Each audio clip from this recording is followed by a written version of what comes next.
Hi friends, welcome to my channel. ఈ video చూస్తున్నట్లయితే like, share, subscribe చేసుకోండి. మన నిత్య జీవితంలో జరిగే ప్రతి చర్య చట్టాలతో అవినాభావ సంబంధం ఉంటుంది కాబట్టి ప్రతి ఒక్కరికి చట్టాల మీద అవగాహన కలిగి ఉండాలి.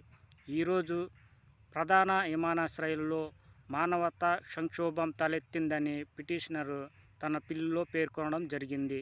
వృద్ధులు, చిన్నారులు సహా వేలాది మంది ప్రయాణికులు ఆహార, నీళ్లు, సరైన వసతులు లేకుండా పడిగాపులు కాయాల్సి వచ్చిందని పేర్కొనడం జరిగింది.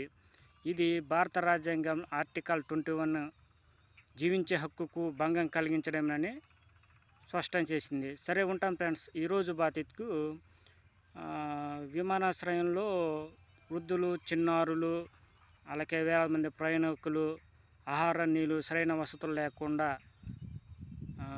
విమానాశ్రయంలో పడిగాపులు కాయాల్సి వస్తుందరికిచ్చి ఇది భారత రాజ్యాంగ ఆర్టికల్ 21 కింద ఇది జీవించే హక్కుకు భంగం కలిగించడమే అతనికిచ్చి కెత్తడం జరుగుతుంది అన్నమాట. సరే, మొత్తం ఫ్రెండ్స్.